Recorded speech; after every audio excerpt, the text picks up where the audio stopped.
First, should doctors ignore the strikes and go back to work? 020 7862 2222 is the number. Get your calls coming in now. Here's the Times front page. Prime Minister says strikes pose a threat to the NHS as we know it.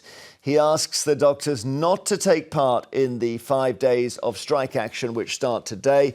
He says it'll put patients at risk and play into the hands of those who want the NHS to fail. Thousands of staff members have started walking out this morning. The whole dispute comes down to pay, but it depends on how you look at it. And I want to show you a graphic here which I think will illustrate that. So, OK, last night I did a little bit of doodling. Cartoon, drew myself a desert island in the sea with a boat and a guy waving, and then the view from the boat, there's the guy on the boat, he's waving at the desert island. And of course they're saying different things, aren't they? So this guy says a boat, and this guy says an island, and they both think they're safe for different reasons. It's about perspective. And down below in the water, by the way, the shark looks at them both and just says food. So that's about perspective and how you view two people view differently the same situation. Perspective shift. Some very famous examples of it. Here we are. 3. If you put a letter or a number on the floor. 6. He says 6. He thinks it's a 9. We've got a bit of this with this dispute where figures are traded over. Is that what we're seeing? No one is actually lying. They're just seeing things from different angles. So I'll show you an example of this. The classic thing at the centre of this dispute, this advert. Pret-a-Manger says it'll pay baristas £14.10. A junior doctor makes £14.09 an hour. Well, maybe. Only doctors at the very start earn that amount.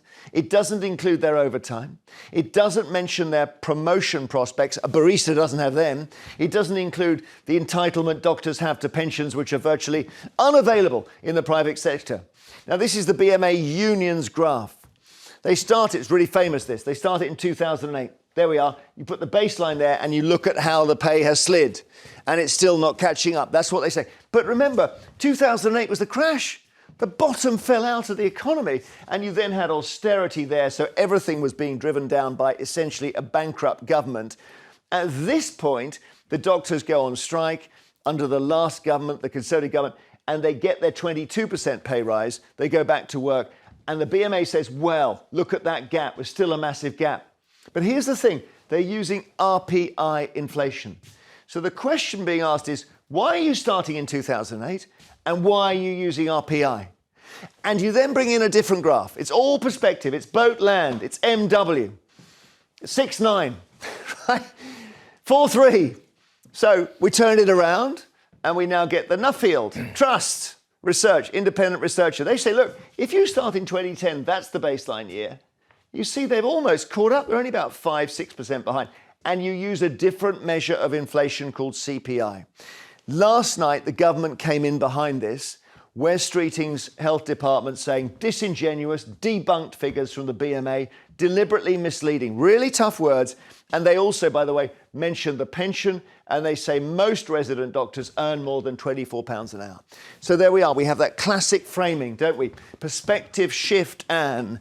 And the government is going into battle on this.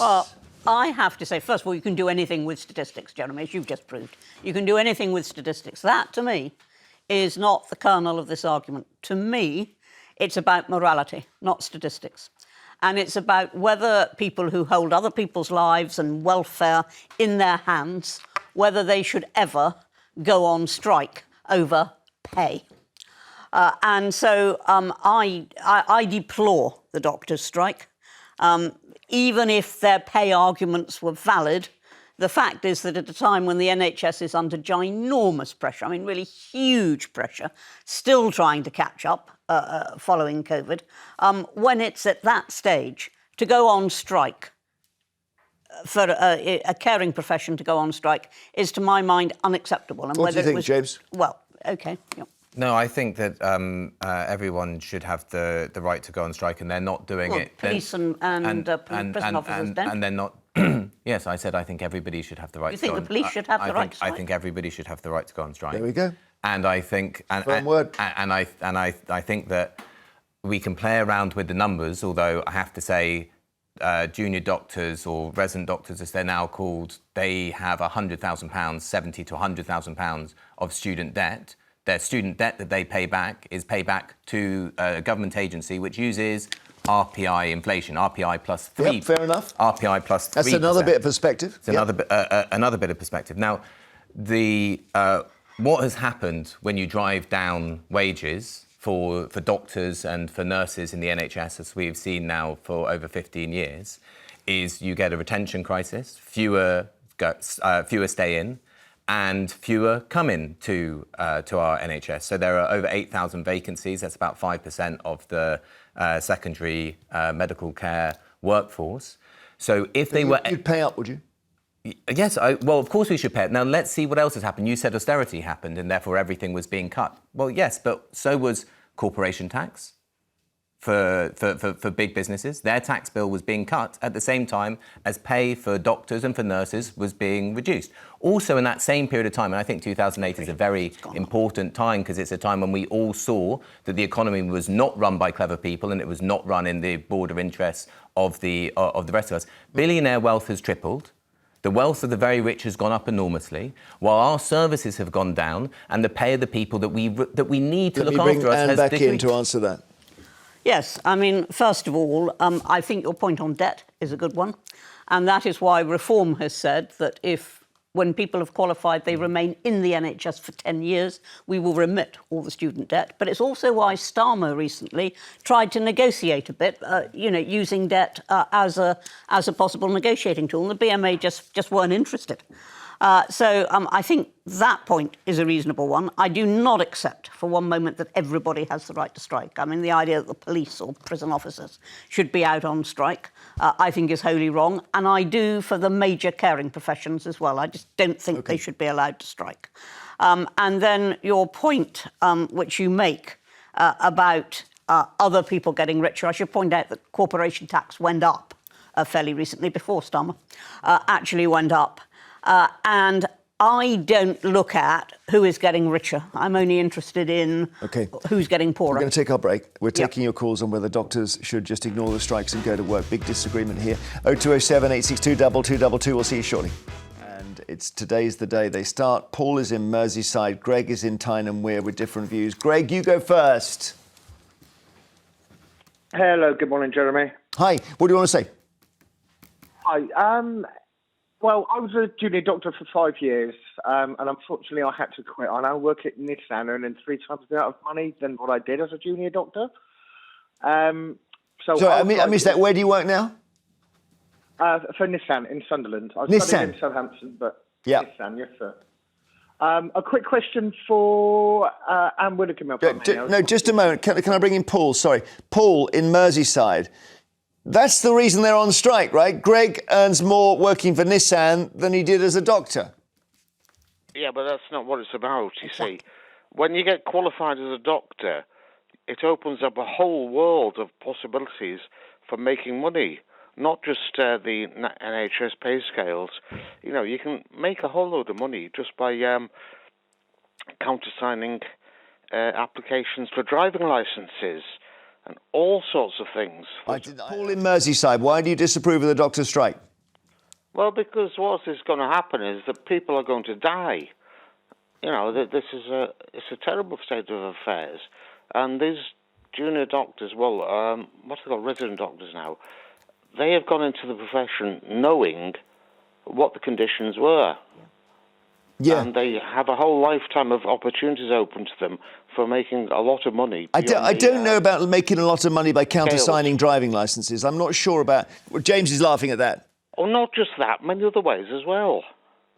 Signing death certificates. Signing death certificates. Signing insurance certificates. Many ways they can do gun licences. Yeah, all sorts. Is that right, James? I'm not aware of that being a big sideline. I'm not aware of that being a thing. I mean, I'm not a doctor, so I don't know. But I don't know. I don't know. It seems to me like doctors are not making loads of money in side hustles signing certificates. It seems a bit... That doesn't seem right. Thank you, Paul. Ian in Blackpool, do you think the doctors should call off this strike? Yeah, I think that...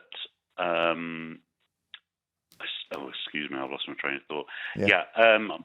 I think that everybody has the right to strike, regardless of what profession they're in.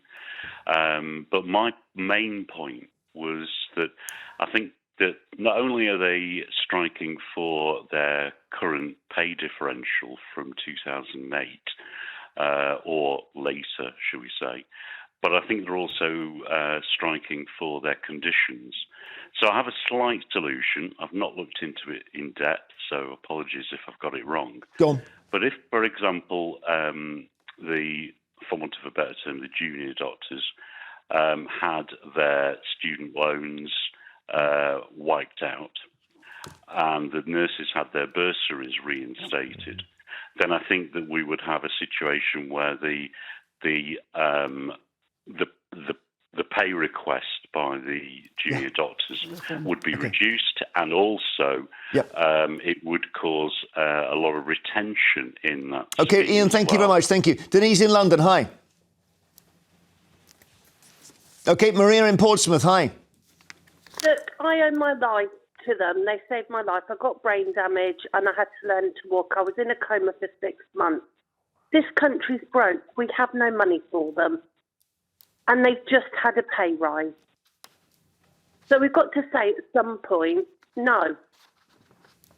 Could we get on with the NHS without doctors for half the year? Because this strike is going to come back again and again. Well, there's rules for doctors, and they have to do a certain amount before they're allowed to go on strike. So the hospitals themselves and the people that are there should be able to work out how many doctors need to be on working and how many could go on strike. But we can't keep giving in to them. And I'm saying that as a woman who owes her life to them. But this country's broke. James.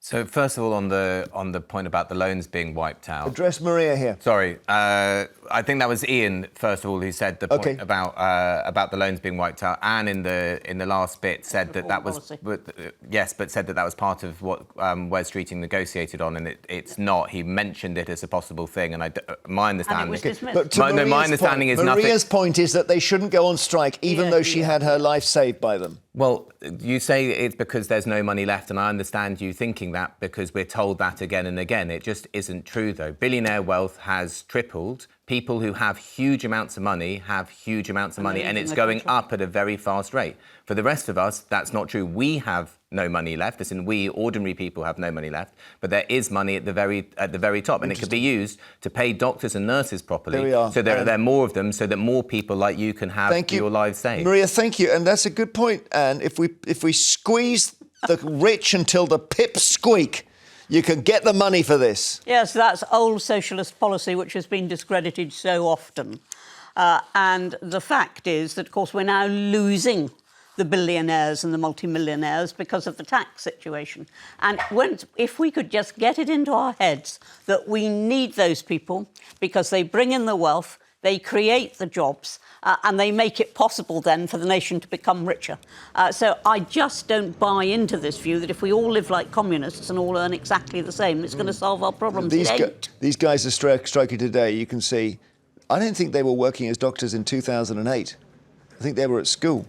So I don't know, it's the thing of the pay failing since then. Thank you for your calls on this. Vanessa will return to the doctor strike later.